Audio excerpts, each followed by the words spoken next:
Coronavirus, a macrobiotic perspective. Part 1. The outer coating of bacteria, the outer skin, is made up of carbohydrate and fat. Viruses have a hard, spiky shell made up of protein. Inside is a cavity filled with genetic material known as RNA. Bacterium, on the other hand, has a soft outer coat, but is dense and solid inside. Thus, viruses are yang at the surface and yin on the inside, while bacteria are yin at the surface and yang at the center. Antibiotics, which are yin, thus act on bacteria by neutralizing their yang inner core. However, antibiotics have no effect on the yin central core of the virus. The novel coronavirus is covered with spikes, known as glycoprotein S. You've all seen the images. COVID-19 resembles a World War II ocean mine. These devices were designed to sink ships. Like the virus, mines are spheres with spikes protruding from their surface. What happens if a ship touches one of these spikes? The mine explodes and tears a hole in the hull, often resulting in the sinking of the ship. The shell of the mine is made of metal and is yang, just like the shell of the virus. Inside the mine is nitrogen explosive, highly yin, similar to the RNA at the center of the virus. If the S protein spikes come into contact with receptors on the surface of a human cell, something like an explosion happens, similar to an exploding mine. The virus bursts through the cell's protective membrane and releases RNA into the interior of the cell. Viral RNA fuses with the cell's DNA. Keep in mind that RNA is yin and DNA is yang, forcing the cell to begin replicating viruses. The cell will eventually explode and release the next generation of viruses into the bloodstream. This process repeats over and over, resulting in viral infection. Viruses come in both yin and yang varieties, as do bacteria. With bacteria, we find gram-negative and gram-positive varieties.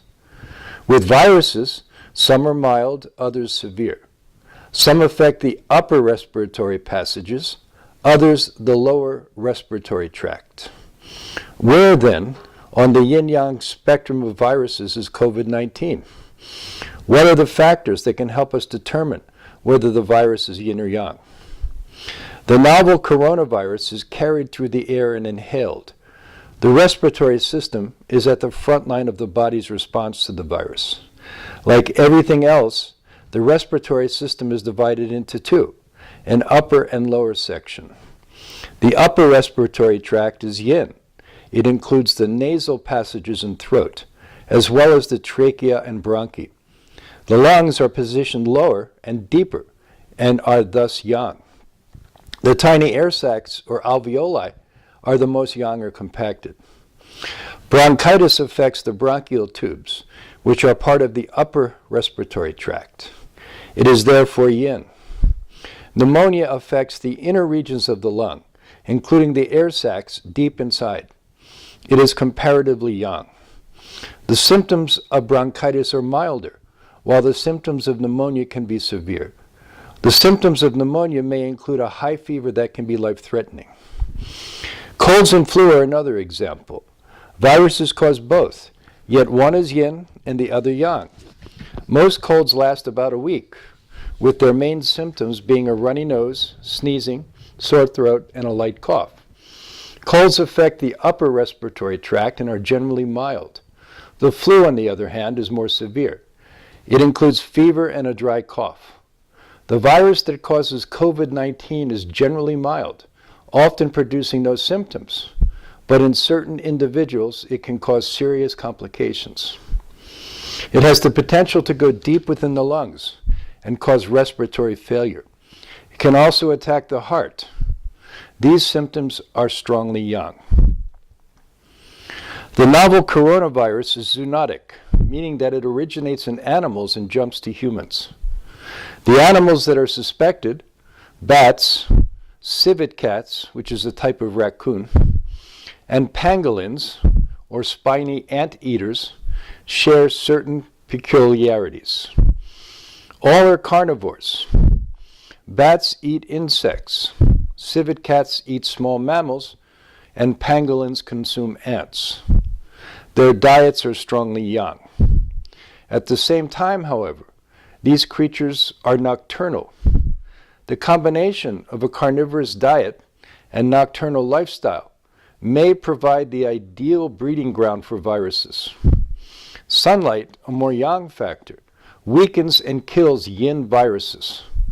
Sunlight also strengthens the immune response.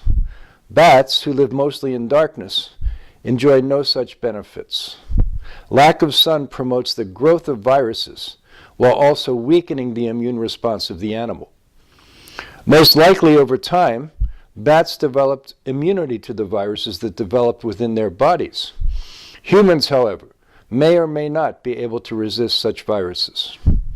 It is worth noting that all three of the creatures are eaten in China as food, and that may help explain COVID-19's jump from animal to human. Although the virus is transmitted through the air, it is also transferred through the digestive tract. A surprising number of cases in Wuhan, where the virus is believed to have originated, first presented with digestive symptoms, the main one being diarrhea.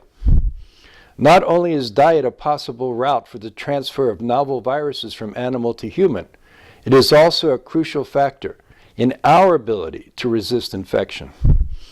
Those with healthy immune systems generally show mild or no symptoms. In a small minority of cases, however, symptoms can be severe, life-threatening, and even fatal. Indications are that individuals in that latter group suffer a variety of pre-existing conditions, such as type 2 diabetes, heart disease, obesity, and cancer, all of which compromise the immune system. In a healthy individual, the immune system reacts to foreign proteins, such as those of virus and bacteria, by neutralizing and facilitating their discharge from the body. The immune response is sensitive, reactive, and highly efficient. It is also highly specific and adaptable, changing to meet the changing needs of the individual. It is not fixed or static, but dynamic and active. It is also strengthened or weakened by what the individual does on a daily basis. For example, by diet, activity, and exposure to immune-boosting sunlight, or exposure to immune-reducing stressors, such as glyphosate, 5G radiation, and environmental toxins. Between 70 and 80% of the body's immune cells are located in the digestive tract. How these cells function is largely determined by the health or sickness of the 100 trillion bacteria known as the microbiome that inhabit the digestive tract. The health of this internal ecosystem is determined by diet. These bacteria work closely with the intestinal immune cells and vice versa. So-called beneficial bacteria aid the immune response, while harmful bacteria weaken or confuse it. Writing in the journal Cell on March 27, 2014, researchers Yasmin Belkade and Timothy Hand state, quote, "The microbiota plays a fundamental role on the induction, training, and function of the host immune system. In return, the immune system has largely evolved as a means to maintain the symbiotic relationship of the host with these highly diverse and evolving microbes. When operating optimally, this immune system microbiota alliance allows the induction of protective responses to pathogens and the maintenance of regulatory pathways involved in the maintenance of tolerance to innocuous antigens," end quote. Yin extremes such as antibiotics, sugar, food additives, glyphosate, drugs, and medications weaken the microbiome and the immune response.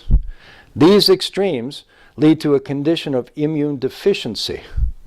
Persons who are obese, diabetic, or who are on medication are at greater risk for this condition. On the other hand, animal protein, much of which is not fully digested, putrefies in the colon and increases the number of pathogenic bacteria. Partially digested fragments of animal protein also enter the bloodstream. Each of these effects triggers nonstop immune responses, which are yang, resulting in chronic inflammation. Individuals in either condition, inadequate or underactive immunity, which is yin, or hyperactive immunity, yang, are at risk for the serious complications of COVID-19.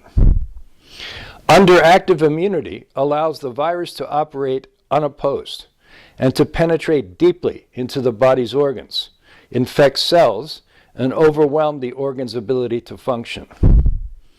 Overactive immunity produces what is called a cytokine storm, in which immune cells attack and destroy vital organs such as the lung or heart. How can we avoid these extremes and develop healthy natural immunity? The answer is simple.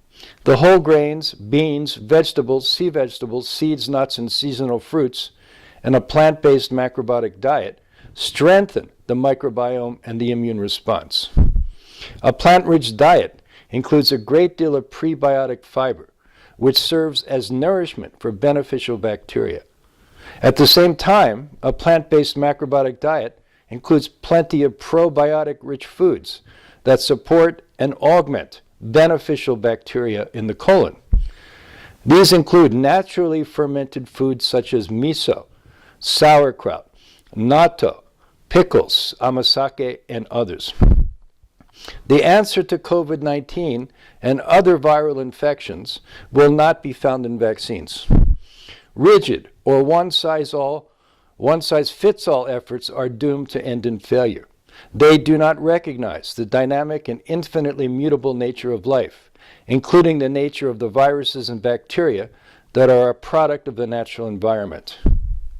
The answer lies not in vaccines, but in strengthening our natural immunity through a healthful plant-based diet, together with adequate sunshine, exercise, and a balanced natural lifestyle.